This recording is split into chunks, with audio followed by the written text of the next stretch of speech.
नमस्कार दोस्तों, स्वागत है आपका आपके अपने चैनल में। इसका नाम है ऑनलाइन सेलिंग टिप्स। दोस्तों, आज हम बात करने वाले हैं उड़ान की नई प्राइसिंग के बारे में, हम कैसे सेटअप कर सकते हैं। क्योंकि काफ़ी सारे सेलर्स को दिक्कत होती है कि हम प्राइसिंग करें तो करें कैसे उड़ान पे।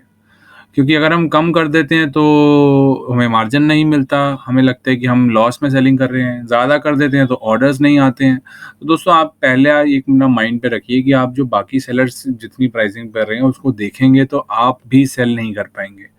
आपका जो प्राइस कितना पड़ रहा है, आपका मार्जिन कितना पड़ रहा है, आप उसके हिसाब से देखिए। बाकी सारे सेलर्स के हिसाब से देखेंगे कि उसने यार 99 कर दिया लेकिन आपकी खरीद ही 99 की है, तो आप क्या करेंगे? तो आप लॉस में बेचेंगे। वो चीज़ मत कीजिए। अपने एंड से जितना आपको मार्जिन बच रहा है, हाँ, अगर 5, 7, 10 रुपए का फ़र्क है कि आपके ज़्यादा महँगा, तो आप वो कम कर सकते हैं कॉम्पिटिशन में।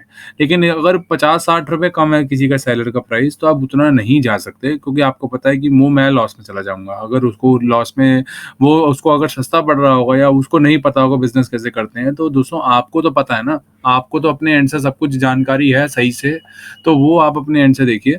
क्या करना होगा? सबसे पहले आपको देखना है कि आपको खरीद कितने की मिल रही है। तो हम मान लेते हैं हमें ₹100 का कोई प्रोडक्ट मिल रहा है खरीद प्राइस में, तो उसपे हम 80% प्रॉफ़िट अपना ऐड कर देते हैं। मैंने अभी मार्जिन 80% लगाया, आप 60 भी लगा सकते हैं, 40 भी लगा सकते हैं, वो आपके ऊपर है। आपका कौन-सा प्रोडक्ट है। मैंने अभी एक ₹100 का कोई प्रोडक्ट लिया, 80% उसपे मार्जिन अपना लगा दिया कि यार 80% हमें प्रोडक्ट मिलना चाहिए। उसमें काफ़ी सारी चीज़ें मैं आपको आगे बताऊँगा। तो हमें प्रॉफ़िट ऐड ऑन करके प्राइस हो गया, सेलिंग प्राइस की बता रहा हूँ मैं, ₹180 उड़ान पे। अब ₹180 में से उड़ान की जो कमीशन अभी जा रही थी, वो जा रही थी 18 से 19% के हिसाब से। लेकिन अभी काफ़ी सारी कैटेगरीज़ और वर्टिकल्स में बढ़ गई है। जिसमें नहीं बढ़ी है, तो वो आप अपना प्राइसिंग मत चेंज कीजिएगा। अगर करना है तो प्लीज़ इस वीडियो को ज़रूर देखिएगा। अब जो उड़ान की कमीशन चार्ज हो गया है, वो हो गया 22 से 23%, 24%, इसके हिसाब से पर प्रोडक्ट का प्राइस उड़ान का कमीशन चार्ज हो गया है। 20 टू 23% कमीशन चार्ज ले रही है उड़ान। 20 टू 23% पे ऐड ऑन कीजिए कि दोस्तों आरवीपी के कॉस्ट, आरवीपी जो मिसिंग आते हैं, ब्रोकन, डैमेज जो भी आते हैं, वो आरवीपी के कॉस्ट ऐड कीजिए।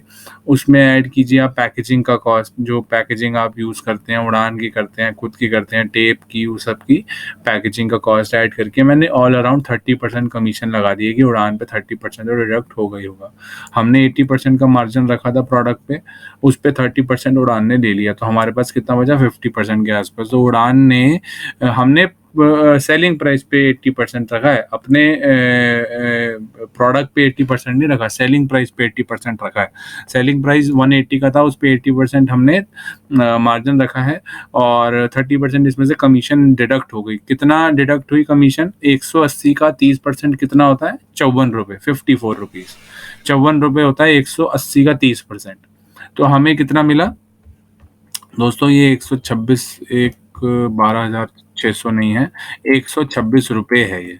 ठीक है दोस्तों, 126 रुपीज़, ₹126 मिला आपको पर प्रोडक्ट का, जो आपको प्राइसिंग पड़ रहा था, तो ₹26 आपका रहा प्रॉफिट उड़ान पे। अब ऐसा तो है नहीं कि एक कस्टमर एक ही पीस ऑर्डर करता है उड़ान पे, एक कस्टमर 10 पीस ऑर्डर करता है, तो 26 के हिसाब से अगर आप मान लीजिए, 26 के हिसाब से आपको पड़ गया 26 इंटू 10। ठीक है दोस्तों, ₹260 आपके खड़े हो गए एक ऑर्डर पे। और अब जैसे 10 पीस इसने इसके ऑर्डर किए, 10 पीस को ₹200 वाली आइटम के ऑर्डर करेगा, 5 पीस वो ₹300 वाली आइटम के ऑर्डर करेगा, तो ऐसा कुछ करके 2000 या 3000 का ऑर्डर वो करेगा।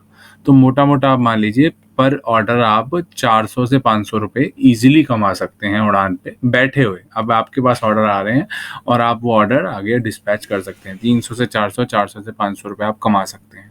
तो दोस्तों, यही प्रोसीजर आप फ़ॉलो कीजिए, और आपको अपना मार्जिन ज़्यादा रखना है तो आप उसकी ऑल अराउंड प्राइसिंग चेक कीजिए। ये नहीं है सारे सेलर्स ₹100 में बेच रहे हैं, आप ₹300 में बेच रहे हो, आप ₹250 में बेच रहे हो, नहीं।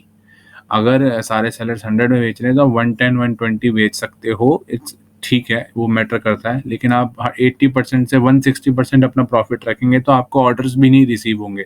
थोड़ा दोस्तों, हार्ड वर्क के साथ स्मार्ट वर्क भी चाहिए होता है, माइंड गेम्स चाहिए होती हैं साथ-साथ, कि आपको माइंड से खेलना आना चाहिए, सेलर्स के साथ, कस्टमर्स के साथ ऑफ़र लगाने आने चाहिए, फ्री शिपिंग दिखानी चाहिए आपको।